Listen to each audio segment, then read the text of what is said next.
Hey y'all, what up? It's your girl Elena the Poet coming to you, asking you once again, subscribe to my YouTube channel, Elena Poet at youtube.com. Yeah, Elena Poet. Subscribe y'all. Eat with the Poet. Peace.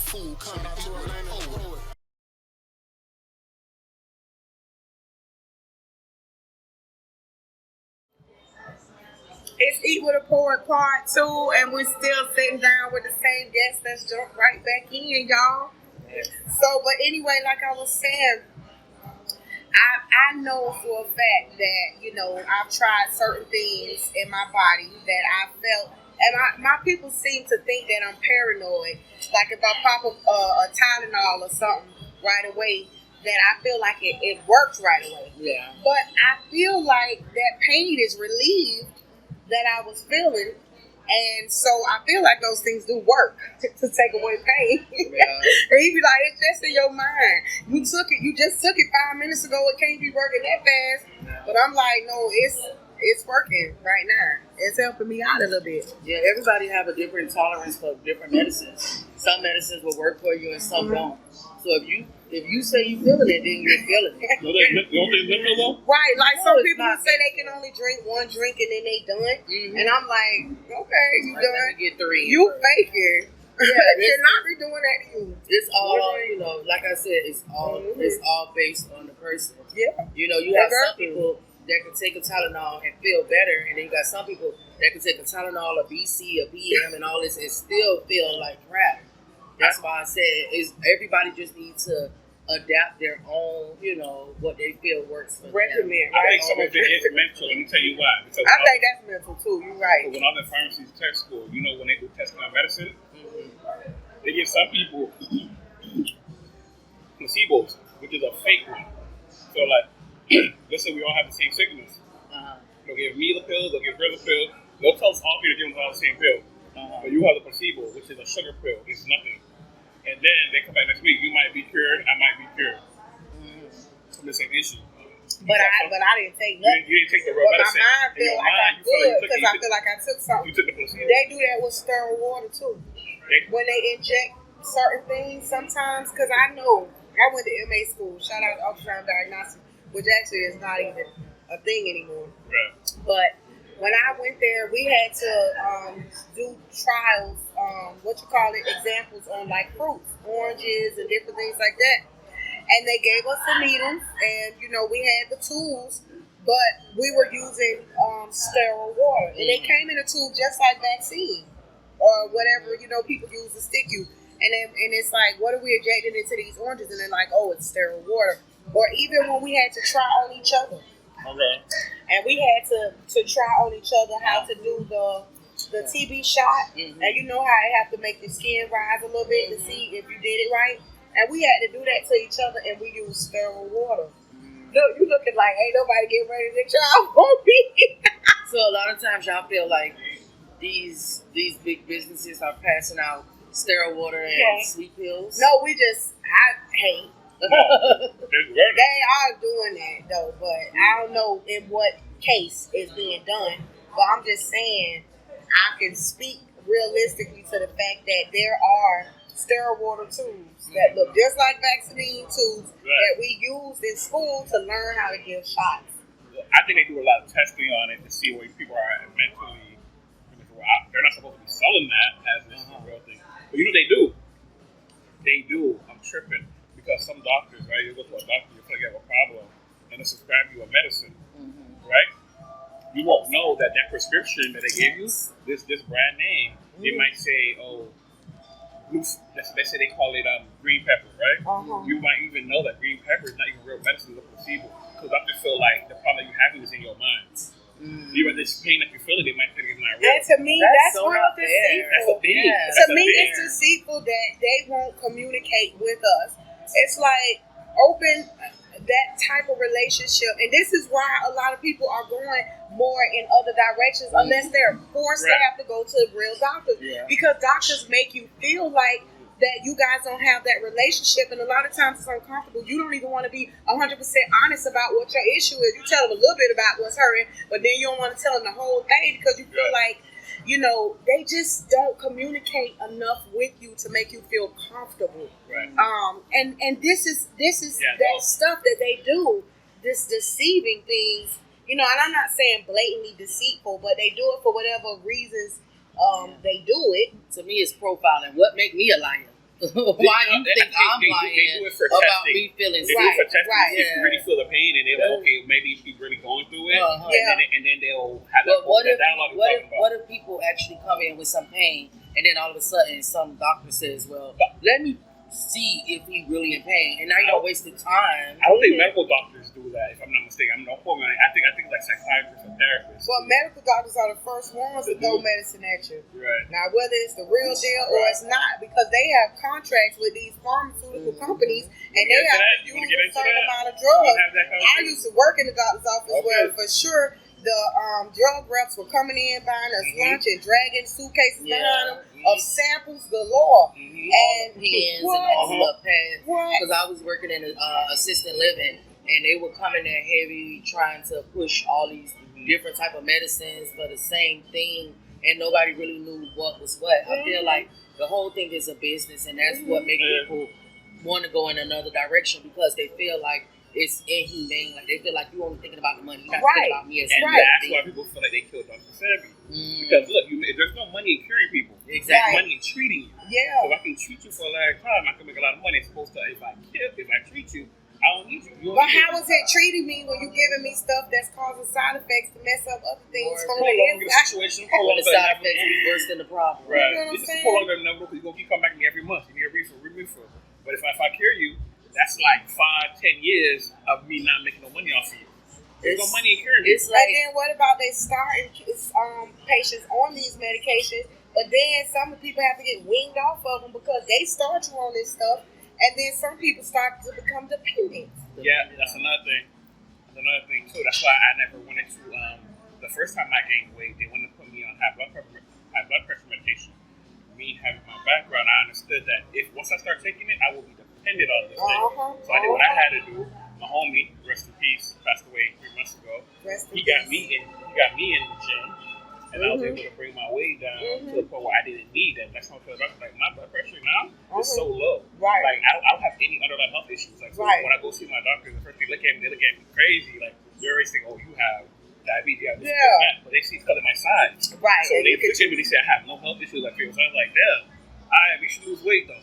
Right. Having underlying health issues. Right. So they're always shocked by that. But they're not used to seeing that. Right. Someone who takes care of themselves, even though you look. And that's the same thing with me too, because you know, as women, we struggle with our weight. We struggle with appearances. That's another thing too. And I don't know if this is on or off the subject, but then you got all these women going around getting all these surgeries and different things like that, where you know they make themselves have to become dependent on these types of maintenance things. And how healthy can that be for us? Right. How healthy can it be? Because what happens is you don't really know what they're suffering with when they're home alone. The issues that they have to have outside of surgeries, or some women that have to take the pain pills and all these different things and stuff. And it's like we get so dependent on these things. And so I think it's really good. For me, when I started, like, I remember when you started your weight loss journey. I was on my weight loss journey. I started mine probably like in 2014 after I had my baby, 2013. So I started it and I was addicted to it. And I could see you were in that same life. You were addicted. I was even going to get the waist trainer thing, which I actually still do. Yeah, you do. Shout out to me. I do still sell. I need a waist trainer. I do what waist? Not the what waist. They say what waist? Yeah, because I'm like, what waist? I actually do, it's called Untouchable Waistline. Untouchable Waistline. Yeah, yeah. So I need to get a thing from you. So we'll do that. I had, when I was heavy into the working out, that's why I say everything is mental. And you can't really judge a person or compare yourself to a person by what you see. When I was heavy working out, I was in a stressful relationship, and the gym was my out. It was something you would do. I would work out and I would do all these things, and here it is on the outside. People like, you looking good, but too badly internally. So right now I'm chubby and I'm happy. Right. I'm happy. Right. I'm mentally you're happy, but you're also conscious. you know, you're still conscious that at some point you gon' I have to bring it back down because that's my brand. That's who, you know, the camera disrespectful. And people say 10, but for whatever reason, it do be terrible. It always adds on 20. It has some person thing against specifically, right? Me too. I be like, Val, cut them hips off. Tuck that stomach in before you post that. And like, I got you. And as far as like the surgery, having surgery on your body, for me, it's a mental thing too. Yeah, it is. I was gonna get to that. It is, because you never get satisfied. You have to look at yourself and be mentally just unhappy. Unhappy. To be like, you know what? I'm gonna borrow the knife and really change this about myself. And feel like you can't change it. And see, that's the thing. I feel like a lot of times when we see these women and they got all these different body parts and they look so beautiful, those are the ones that's battling the most. And so here's the thing: that what happens is when you do initiate that process, it's something you have to go back for. I was doing some work at a place where they were doing cosmetic surgery. We were using one of their rooms to do a practice in there.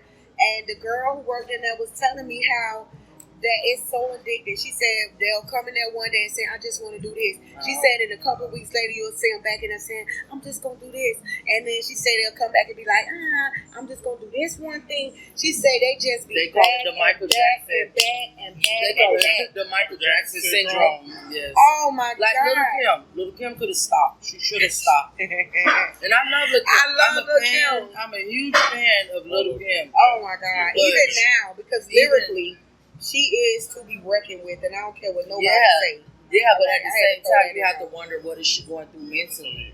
Look at her skin complexion. Why weren't you satisfied with your skin complexion? Why weren't you satisfied? Now, I'm a woman that has kids, so I watch my body go from super sexy to now it's something different, to then I'll go back to this and then now. So I don't went through the whole ups and downs of it. But I feel like it never hit so hard to the point where I said, you know what, I'm gonna chance my life, and go and get me a tummy tuck. I'm gonna chance my life and go and get something extra. I feel like you have to really be battling mentally to even. It's not even the same. You're gonna put your life. Right. We don't know Little Kim personally, but you can just look at her career. You can see how she was treated in the industry alone when she was coming up. She talked about in her earlier raps, you know, being a dark-skinned, skinny girl that nobody looked at, and how even like her quote-unquote relationship with Biggie, and how he married the light-skinned one and treated her to the side. So here's the thing: we liked Kim. Black people liked her. We accepted her. But it's internal. Right. It's internal. Like you said, it was mental. So she's looking at how she's being treated in this industry, and it's like, after a while, it takes a toll on you. Yeah. And when they imagine the whole world coming at you, that would really take you're on that spotlight. And as far as me being someone that's in the spotlight is definitely harder. Like I done had people hit me up like, oh, she's still selling waist trainers. I see she gained weight and all type of things like that, right? So it's like as women, we are looked at and we are judged way more harshly than men. They even did this not a study. What is it called? Where it was two anchors to the news. They let the man wear the same outfit for an entire 6 months. Never changed the jacket, the tie, nothing. For an entire 6 months. Do you know when they went through the comments, everybody had something to say about what the female, how she looked, her outfit, her hair. No one even noticed that he had on the same outfit for 6 months. Wow. Because we are women and they tell us we're supposed to fit. You know, the status quo of you're supposed to look like this, you're supposed to look like that. Wow. And that's hard on us. That's very hard. And that is stressful. And that causes health issues. Is it white now? Yeah. They got away with everything. Oh, both were white. Both of them was white. Okay. So here it is. The lady, they'll say, oh, look at that dress she had on. Oh, look at her hair that day. Oh, look at this. But then, you know, they'll, like, prime example right now, right? Like she said, you bring it to the forefront. As far as me, I had my event last night. I feel like I rushed here. I'm looking a mess. I'm not in makeup. She's in makeup, but you're just regular. You just came. People will notice that I'm not in makeup and she's in makeup before they notice that you just got on the polo and you just here. Because women, they judge us way more harshly than they do men. It's true. As far as our weight, like you, a big dude, what? Girls be like, girl, this teddy bear. Like, I got a big dude. You know what I'm saying? Like, you know, so it's like, we'll be like, oh, this teddy bear girl, yeah, I get to climb up on my man. I love how big he is. Ain't never in a world where a guy be like, yo, I want this big bitch, and this is this, and this is that. You know, that's why I said the whole time, it's just, as women, No, it's true. yeah, as women, it comes off way harder for us. Right. Never in a history where a man glorified the fact that he's with a big woman. Right. But as women, we love, like me, I'm like, oh, you see what I got? Yeah, it's me. Like, he's way bigger than me. Yeah. Yeah, like you are his twin, I swear to God. You look exactly like him. And I'm pissed off with him, so I'm looking at you like, like twins. I'll show you the picture after the show. Like, I think him up one time or a few times. you saw him? I think I see him. Yeah. He's bald though, ain't he? No, he's not bald. Okay, His hair is just like yours. Like you look like you could be his brother. I swear to God. Wow. Like you could be his brother. Okay. Yeah, so it's like, here it is. As far as me, when I talk about like, oh, I got this, this big old burly dude, people be like, oh, that's what's up. You got you a big dude. Like, if a guy be like, yeah, I got me a big bitch, they're like, oh, she working on it though, right? Like, it's always that's what they do to us. He say she working on it, right? She trying to fix that, Try to right? put it together, Okay, right? she's driving. Oh, okay. Yeah, no, for real. No, it's the truth. I did a show about that, and men choosing, making conscious decisions, especially men who are like 6-7 figure men. None of those men have full figure wives. None of them. None of those men have wives that are questionable, whether they're on the thin line of being big or anything. You can look at those men's choice of woman and see they made a conscious decision. Now, but does that mean those women are not healthy and happy? Because here's the thing. What I was talking about too, where, how messed up our mentalities are, like how you were saying, and he was saying, is the person healthy? Is the person, truly making a decision to say, hey, you know what? This is the lifestyle that I'm going to choose for myself, whether I'm big or not. Like for me, for example, okay, this is what it is, okay? But I make a choice to eat spinach and different things like that. I'm eating this now, but tomorrow I'm making a choice to do something else. Now, is that lukewarm or whatever you want to call it? I don't know. That's why I keep bringing back to balance. It's all based on who the person is. Right. Everybody is not supposed to be skinny. Right. You ever see somebody lose weight so much, and you think like, damn, your head look huge. Big, yeah. Like your head is huge as Yeah. hell. So it's like it's not meant for you. Exactly. Exactly. Like Our Lizzo. genetics too. I Something our know genetics. it's true. genetics, Okay. and some of it look better. Like you're full figure. You got the breasts, you got the ass, you got the hips. It goes with you. You understand? Like you. Yeah, I'm Like full your figure. big thighs. Like it goes with me. Right. Even when I sometimes get a little too small, people be like, "Hold up, like you're getting a little too small." Like Lizzo, I don't want to see Lizzo skinny. I don't want to, I understand how hard she tried. Oh, let's not talk about that. Man, I just feel like she's in a world right now where the world is telling her she's ugly and she's trying so hard to prove that she's not. So she's doing all these outrageous things. I'm not a fan of the whole I don't think that naked ass thing. Lizzo. I don't want to cut you. I just want to interject real quick. I think Lizzo's stardom is way beyond her making those types of decisions. I believe her marketing team and everybody that is promoting and pushing what she has going on as a movement is telling her to embrace this part of her and that she's pushing that more than anything. That's not what made her career. But that's not what she's famous for. She's famous for being an amazing singer and writer of music. That's true. And that's the gift that gives her confidence. But what they're trying to say is she has confidence by putting her body out there, when really that's not the confidence that she has, because if she had true confidence there, people couldn't hurt her feelings the way they do. Yeah, she wouldn't be crying and doing all this. That's because what she's doing, she's being paid to do. Her marketing team is saying this is a good look. Let's push 4-figure women. Let's do this. Go out there, twerk, do this. And she's doing all of that. And she's appearing as if she's embracing it. But when the real deal come down, she crying and looking for sympathy and want people to say, oh, you're so beautiful. Yeah. Keep going, girl. But the facts are, you can put on a queen jacket, a vest, or whatever, and fully clothe yourself and get behind that piano. This girl got so much talent. That's what people really like her so for. You feel like she's like drinking the Kool-Aid, basically. She's drinking the Kool-Aid. Yeah, I think she's so far over the edge, and now it's too late to come back. She got to double down now. Yeah. Definitely have to double They down. can reverse it because they have the ability to set that. I'm sorry, y'all. They have the ability to change the course of anything. Marketing is amazing. Yeah. Let me tell you the power of marketing. Let me tell you the power of marketing. So, but they can just start dressing her in clean robes and gowns and all these different things, and people will fall right back in love with her all over again. Even the people who's fat shaming her be like, I love how she does it. She's big, but she carries it so well. She wears it. Yeah. Jill Scott. You feel me? Like, lean forward towards the Jill Scott. but she's way bigger than Jill. 2 Jills. Do 2 Jills. She's talking about not size wise. I mean on a pop chart wise.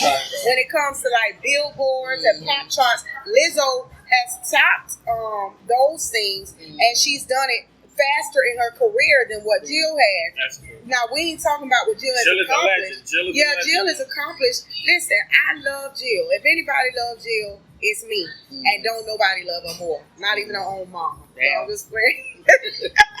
I think the mama do. I think the mama do. The mama and the little boy. She got a son, right? I didn't even know.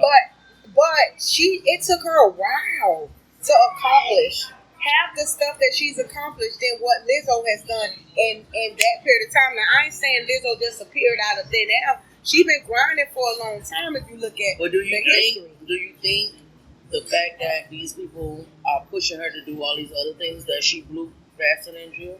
I think she stays relevant because of it. I think the only thing I heard that introduced me to her was her music. I do my hair, toss, check my tail. That's what I remember hearing on the radio when I think of that, and then I have her to affiliate it with. But that popping and twerking kept her relevant. It's not working for her because I think she just dropped a music video and it didn't do numbers. So this new embracement that she had is not really working for her.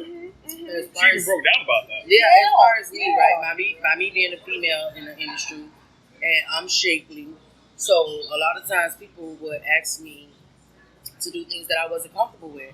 And I feel like a lot of times if you stand on what you will do and what you won't do, and people really know not to come to you with it, you have to be your own person before you step into the limelight. If you are not your own person, before you step into the limelight, they will have you doing all type of crazy things. I realize what's more important to me is that I have 2 sons. I have a daughter, but I have 2 sons. And I would never want to do anything to humiliate them, embarrass them, or make them look at black women in a black light. A lot of times when these guys, I only date white women, I say, damn, brother, what black women hurt? What she did? Let me talk to you, brother. Sit down. You understand? So I just feel like I want to be the perfect representation of a black woman to my kids. So that's why I choose not to do the legs open, booty out, come titty. You know, I just feel like my talent should carry me far enough to where I don't have to do these things that will jeopardize my kids the way that they feel about me and the way that they feel about black women in general. Because the first woman you love is your mom. Yeah. But that could be a decision for some people now. And then as they elevate, so that's why sometimes God don't bless people with certain things because they can't handle it and they don't know it until they get to a certain level. So that's what happened. Yeah, she probably started off with a certain mentality and probably never imagined that she'd be doing all this popping and twerking, but it came with it. She accepted it, and like you said, now she's so far over the edge. Real quick, I need y'all, my guests, to take this last 2 minutes and give back some knowledge, put some seeds back into the atmosphere. It could be about the subject, or it could just be about something that you want to share that's gonna make a difference. Jack, go. Something that's gonna give back. Some game. Give them the game, then. Okay. Give them the game. Put yourself first. And don't overextend yourself to make others happy. Because once you're not happy, you're not able to plant those seeds and help others. So always remember you first. Nice. All right. Give them something. 1, 2, 3, go. I always tell people, don't give advice. Tell your life experience and let people go with what they decide, their own decision. Giving advice is never going to work because at the end of the day, people are going to do what they want to do. So don't even stress yourself out about thinking you give the best advice to people. Only thing you can do is tell them your life experience, and they can decide what they want to do with the information. That's simple. That's what's up. And that's what we be doing. We be planting seeds over here at Eat with a Poet.